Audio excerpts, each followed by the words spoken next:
可以吗？可以了哈。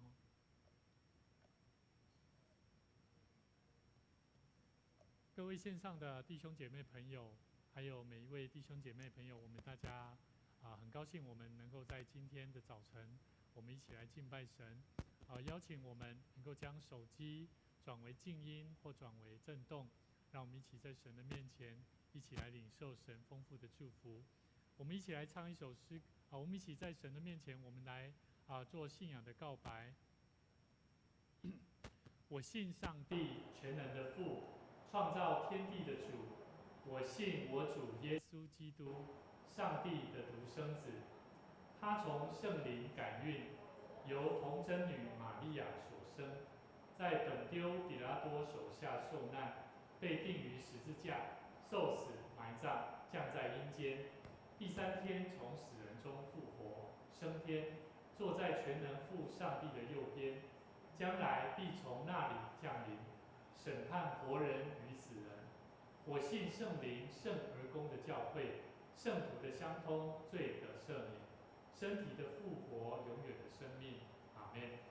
这时候邀请我们一起同心来敬拜赞美我们的上帝。圣耶稣基督他是圣洁公义的主，也是彰显上帝能力的救主耶稣基督。我们的生命要在神的面前一起来领受。我们一起来唱这首诗歌，尽情的赞美。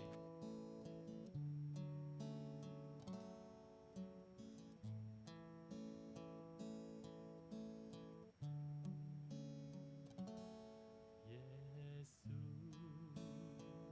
圣洁公义救主，彰显圣非能力。你的爱是何等长阔高深，满有丰富无穷的恩典。耶稣，权柄统管万有，配得荣耀尊贵颂赞。我以心灵诚实尽情敬拜，坐在宝座上深爱我的主，举起我的心来敬拜你，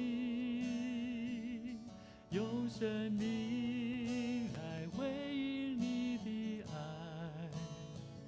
哦，我的主，让我单单在乎你，尽情地敬拜你。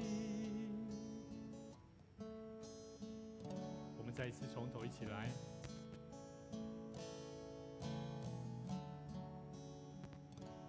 耶稣，圣洁公义救主，彰显神的智慧能力。你的爱是何等长阔高深，满有丰富无穷的恩典。耶稣，权柄统管万有，配得荣耀尊贵颂赞。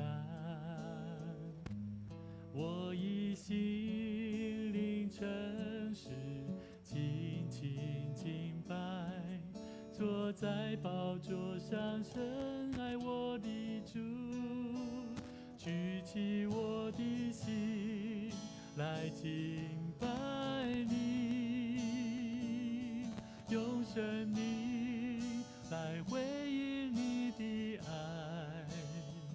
哦，我的主，让我单单在乎你，尽情地敬拜你。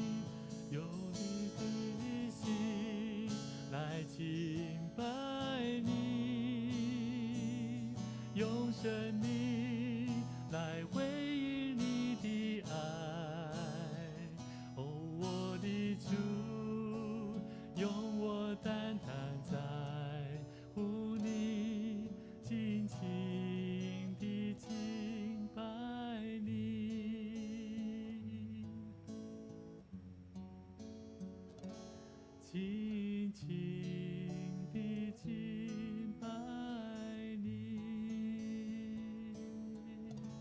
我们一起来祷告。天父爱我们的神，我们感谢你，感谢你再一次带领我们来到神你的面前。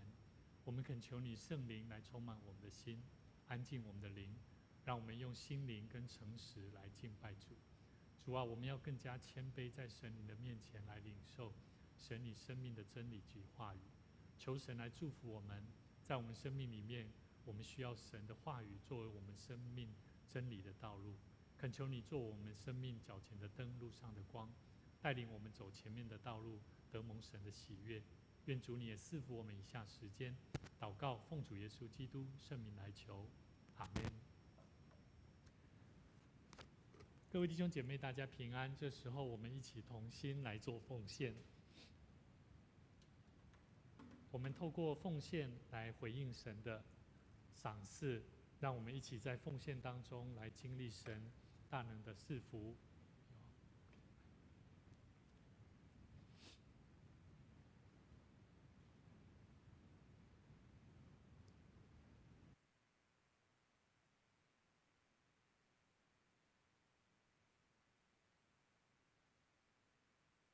我们一起起立，我们一起同心来唱奉献的诗。我心属于你，我来到你面前，全心向你呈现，耶稣，你是如此爱我，我单单属于你。主，我在这里献上我的心，生命的一切完全献给你，因为我并没有财宝和金银能够献给你，唯有我的心，我唯一祷告，唯一的呼求，是你能悦纳我献上的全所有。愿我这一生成为你器皿，来完成你旨意。我们一起来做奉献宣告的祷告。我相信凡事都是上帝所创造，他拥有赏赐与收回的权柄。此时我愿意从你所得到的恩典，用感恩与敬虔的心奉献在你面前。求主在我每次甘心乐意的奉献中，操练我更加顺服委身，分别我的生命。我相信奉献是栽种丰收的种子，我深信奉献是实践基督的生命，我确信奉献是生命主权的交托。求主按照你的信实与怜悯赐福我们，保守你的教会，坚固你的百姓。奉主耶稣基督的名来求，阿们。请坐。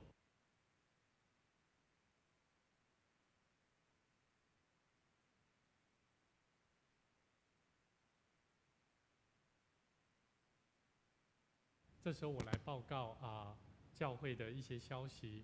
非常感谢上帝美好的赏赐，我相信每一个人都应该都有拿到普发现金，国家的普发现金哈。那也邀请各位弟兄姐妹朋友，能够按照我们个人的感动，那善用政府所普发的现金，真的是神来一笔啦哈。所以呢愿我们能够甘心乐意的，能够一起关心我们大桥教会的建堂还款的奉献，不强迫也不比较谁奉献比较多哈。重点是我们有意一起来参加。那如果有感动的，请弟兄姐妹能够一起在1楼的地方，能够拿一张这个奉献袋，写上你的名字，我们一起来关心。那下个礼拜是我们的感恩节的主日，那我们会举行圣礼典台语跟华语礼拜合并哈。那我们小组会暂停1周的聚会，那也请大家留意一下。那下个礼拜也邀请如果有意愿的弟兄姐妹，我们一起来做圣诞的布置。那11月30号下周，我们在会后提摩太的同工老师跟以斯帖小组，我们要一起做圣诞的布置哈，请大家留意。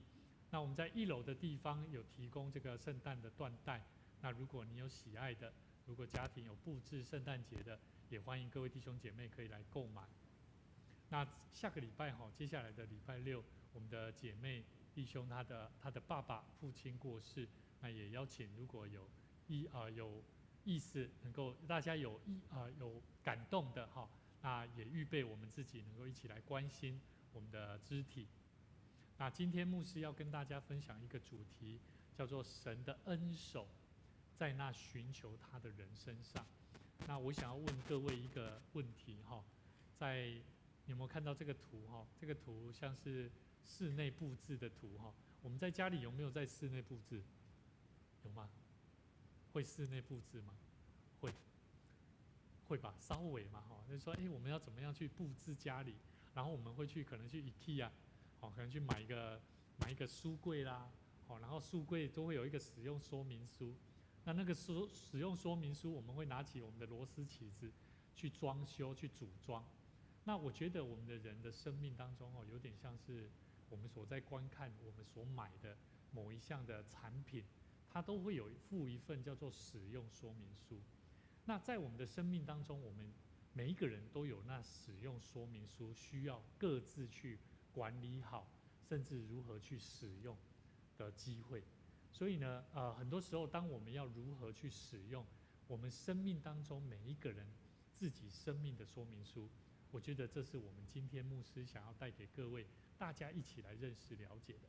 而在圣经里面呢，有一个人物，他就是以斯拉。他本身呢，他拿了这一个完整的使用说明书，也就是说，他把上帝的律法，他把神的话语利用的淋漓尽致。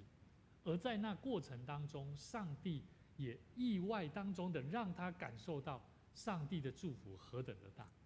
而在以斯拉的生命当中呢，你会发现他连很多在他身边的王，连很多的君王这个亚达薛西王，他怎么样帮助他，让他能够回到他的故乡来建造圣殿。所以今天牧师要带给大家这个故事的主角，也是一个伟大的祭司以斯拉，让我们一起能够同样的得着，如同以斯拉一样得着的那份好运气。好，那我觉得很多人都希望得到好的运气。好，你们希望得到生命的好运气吗？希不希望？希望。但是这个运气，我们基督徒我们要去明白，这个运气要如何得着。好，那我们今天要从以斯拉他的生命，我们从圣经的话，以斯拉第7章第6节到9节到第10节，我们一起来读我们读左手边这以斯拉从巴比伦上来，他是敏捷的文士，通达耶和华以色列上帝所赐摩西的律法书。王允准他一切所求的，是因耶和华他上帝的手帮助他。正月初1日，他从巴比伦启程，因他上帝施恩的手帮助他。5月初1日就到了耶路撒冷。以斯拉定志考究遵行耶和华的律法，又将律例典章教训以色列人。好，这段话呢是这个背景牧师想要在这边跟大家分享一下。这里面呢，这段经文出现了2个词汇，一再的出现，就是上帝的恩手。好，上帝的恩手能够帮助以斯拉。那我想问各位，你们期不期待上帝施恩典的赏赐在我们生命当中？你们期不期待？不期待。你们期待上帝祝福我们吗？期待。所以我们期待的时候要怎么做？怎么做就是今天的重点。我们从今天的经文里面，我们看到以斯拉他从巴比伦上来，什么意思？我们要先了解当时候以色列人，他们因为悖逆，他们过去曾经悖逆，背逆上帝。而当他们背逆上帝之后，他们后来国家毁灭，被掳到巴比伦去。所以他们在巴比伦帝国、波斯帝国，他们经历了好几十年，一直到最后，他们失去了家园，失去了圣殿，他们原先可以在自己的耶路撒冷圣殿的敬拜神的地方都没了，也失去了民主的希望。而到最后，是经过亚达薛西王同意以斯拉回去耶路撒冷，带领他的族人能够在那边建造圣殿。那这个过程，亚达薛西王他为什么要准许以斯拉做这件事情？因为在当时候有人的政治考量，也就是亚达薛西王他希望维持帝国的稳定，所以他希望透过以斯拉带领这一些犹太人，也就是以色列人，回到他们的故乡耶路撒冷去建造圣殿。可是，在那当中，他也授予这个以斯拉要用什么方式？要用摩西的律法，用原本他们应当要得着的律法来遵照这个律法来做。所以呢，在当时候，你们想象一下哈，现在台湾哈，如果对岸要攻打的时候，如果攻打过来，我们变成中国真正的中国人的时候，好，我们会需要用什么？会用台湾现在的宪法吗？应该不是，好，不是嘛？应该会用什么？用对岸他们原本的律法。所以同样的，亚达薛西王，如果他让以斯拉去管理以色列人，他竟然不是用波斯帝国，他们的律法，而是希望用以斯拉，你可以用摩西的律法来管理你们的人民。所以我们可以知道，在这过程当中容不容易，简不简单？非常不简单呢。一个不认识上帝的人，可是却因为了要管理他的人民，他希望借由以斯拉能够回到自己的耶路撒冷城，然后去怎么样去管理他们的人民。所以各位弟兄姐妹，我们要知道，这里圣经里面谈到一个很重要的是，上帝的手帮助了谁？帮助谁？你们看一下第6节，是帮助谁？是帮助王哦，是帮助王哦，也帮助了以斯拉哦。所以各位弟兄姐妹，我们要知道，我觉得以斯拉不是一个普通的运气好啊。我们都在讲说，哦，你运气真好，你可以遇到这么好的事情，有没有？我要告诉你，今天如果你懂这个概念、这个真理，你也同样的认真去寻求，你也同样可以得着。好，那我们可以从以斯拉这个故事里面，我们可以一起来了解几个重点。上帝的恩手，上帝圣灵恩典的赏赐，不是给那个不愿意做事的人。我们看第10节，以斯拉他做了一件很重要的关键，他做什么？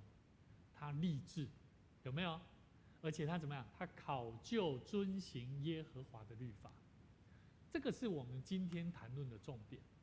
一个要得到上帝恩手的帮助的人啊，必须要明白，他要能够真正的去考究神的话语。也就是说，我们要时常去熟读神的话，甚至要立定心志，要怎么去做。所以我们看到今天的经文第10节后半段，以斯拉他不仅考究遵行耶和华的律法，考究还要遵行哦。遵行是什么？是一个行动，对不对？是有行动的把它实践出来哦。后面他还有一句话，又将律例这个版面问题哈，又将律例典章教训以色列人。很多时候我们身旁的朋友刚刚我在跟同工在聊有些时候我们会比较冲动，感觉上别人认为我们很冲动，讲话比较直接。可是实际上我觉得这没有大问题，是在于讲的人我觉得以斯拉就是类似这种心情啊。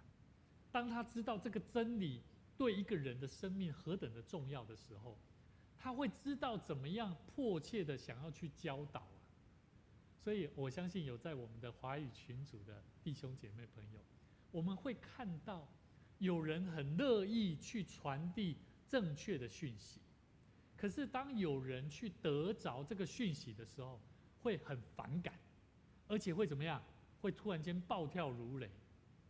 那我们从中就可以看出，谁是对的，谁是错的。那牧师想要鼓励各位，在我们生命当中，我们要学习，如同以斯拉，他做了一个很重要的，他不仅查找神的真理，因为他用神的真理去实践一个人生命正确应当走的道路。所以牧师要鼓励各位，很多时候我过去牧师也是一个很冲动、敢讲话的人。可是当我讲话完以后，我发现，哇，得罪人了。我开始学习怎么做呢？一开始我学习不要理他，然后呢，我反正就放在祷告中就好。后来我怎么做？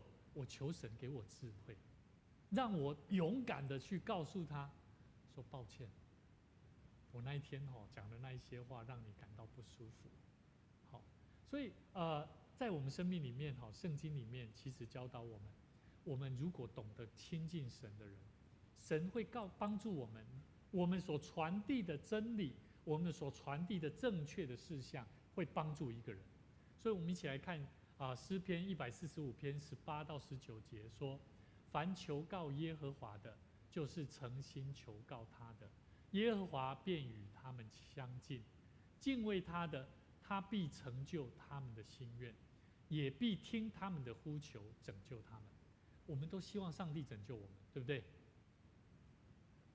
我相信有人也不见得要，我真的相信，因为现在这个时代，我们认识神的人不多，真的。但是牧师很希望我们能够好好去认识，这位上帝是值得我们交托的神。上帝，当我们愿意交托他的时候，神会成就我们心里面所想的，而且会成就我们对他的呼求，然后帮助我们完成了我们的愿望。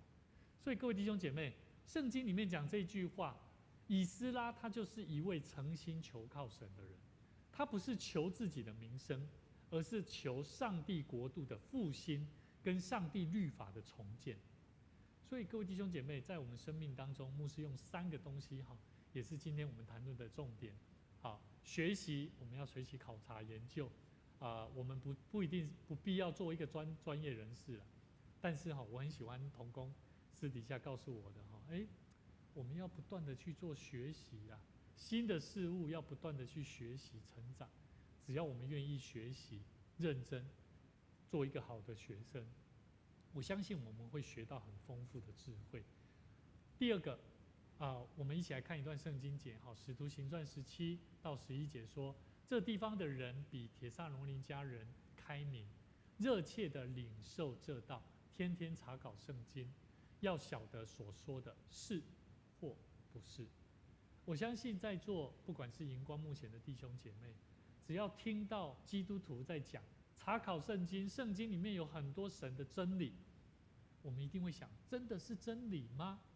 我要跟大家分享，使徒行传里面有一群人，这一群人他们是保罗跟希拉在当时候的一个城市叫庇里亚，他们在当中的人庇里亚人，他们有一个特质，他们不会盲从，他们天天查考圣经，他们对于真理的态度是非常敞开的，所以他们很认真在追寻到底真理是非对错，所以他们的热情，他们不会听信谣言。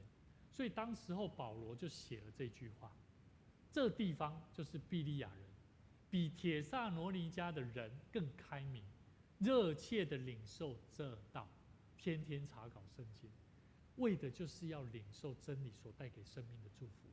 所以各位弟兄姐妹，如果我们还没有好好读圣经，牧师要鼓励你们，还没有圣经的，你私底下跟牧师讲一下。好，秀芝姐还没有吗？网络下载用手机圣经那牧师也鼓励我们，真的有一本实体的圣经。那实体的圣经会帮助我们，因为有些时候我们看过我划掉以后，好像忘记他前面讲了什么话。那如果纸本，它是可以让我们这样子概括的看，会让你更容易懂。太小，字很小，好，没问题，没关系其实还有更大本的，好，但是很大本的哦，那个很大本，但是比较贵一点。好，没关系，对，但是很好运用，好，鼓励各位。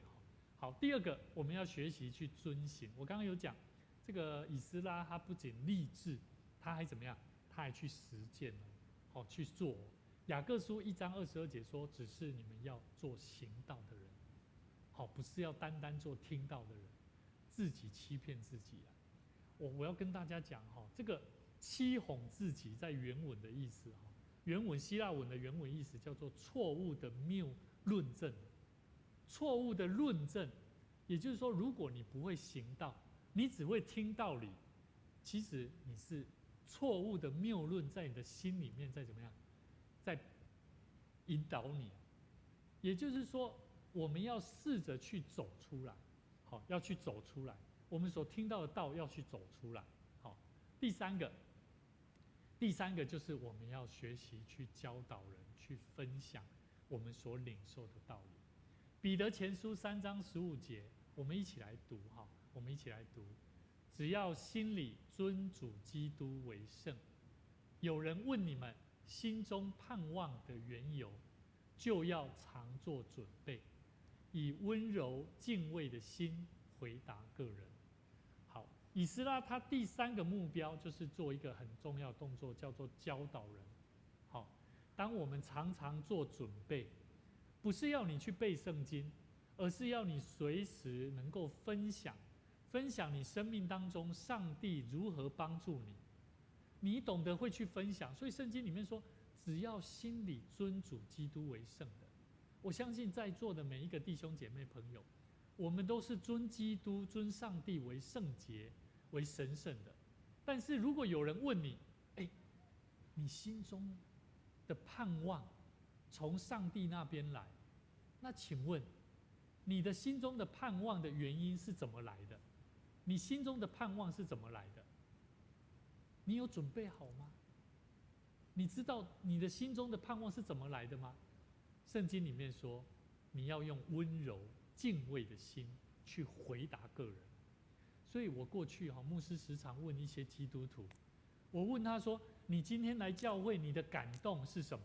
你有没有感动啊？他说有，牧师我有感动。那请问你的感动是什么啊？就感动没？就感动没？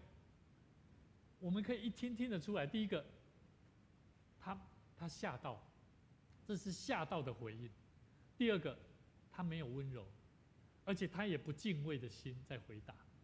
好，所以我们要知道，我们来到神的面前，为什么说敬拜上帝要用心灵跟诚实来敬拜神？其实牧师不会说，如果你没有感动就没有感动说没关系啦，但是不要没感动，你说有感动，当我问你说你的感动是什么就感动没？懂我意思了哈？所以这是很正常的。你用这个东西好用吗？还可以，还不错用哪里不错用？结果你可不可以你可不可以帮用给我看？到底你是怎么用的？我自己用起来都很不好用，为什么你用起来你说你好用？然后他拿起来以后，这几边他亏啊，这怎么开啊？他根本就没用过，他根本就没有用诚实的心在面对他心里面的知识或心里面的感动。所以各位弟兄姐妹朋友，我们所领受到的是要能够分享出去的。牧师鼓励各位，我们学习立定心志，我们学习在神的面前去走出神的话语的道。我们不是单纯做一个听道的人，而是做一个真正可以实践道理的人，是让神的话语在我们生命当中行出来。所以圣经里面有讲到，这个旧的酒可不可以放在新的皮囊里面？可以吗？没办法，因为旧的酒，新的酒可不可以放在旧的皮囊？说错，新的酒可不可以放在旧的皮囊？可不可以？新的酒可不可以放在旧的皮囊里面？不可以。为什么？会爆掉。新的酒它会发酵，旧的皮囊因为它已经被称过了、被用过了，它会疲乏。所以新的酒不能放在旧的皮囊。人的生命，如果你的生命是旧的皮囊，新的知识、新的真理、新的智慧进来了，在你的生命里面，如果你没有用一个新的皮囊、新的眼光、新的方法、新的行动跟思维，这个新的酒在你身上是没有录用的。所以求神帮助我们，让我们一起在神的话语里面去经历神要为我们行奇妙的大事。牧师在教会里面其实遇到很需要同工啊，我们一起工作的伙伴，但是在我们小的教会里面真的是比较缺乏，所以我一直时常在跟神祷告，说怎么样我们一起学习，透过装备，透过训练，门徒训练，来帮助我们更加成长。所以其实刚刚牧师也问说，你们会不会弹吉他啊？会不会唱歌啊？其实牧师都很乐意教你们，只要你们愿意。好，那假如说时间上不方便的，我们可以怎么做呢？我们可以会后小组，我们可以利用那短短的10分钟到20分钟，只要我们学到一个小小的知识，带回去之后，你就可以练习，你就会学会了。所以牧师要鼓励各位，新的事物来了，新的思念、新的意念、新的想法会不断接踵而来，但是我们是用旧的皮囊在接受这些新的知识吗？还是我们愿意放下我们那些不好的过去的皮囊，我们重新求神给我们一个新的皮囊，让我们能够重新来迎接一个新的知识、新的祝福，是蒙恩的祝福的生命。求主赐福大家，我们一起同心来祷告。天父上帝，我们感谢你，感谢你透过今天你的话语，我们从以斯拉的生命再次给我们一个新的启示的智慧。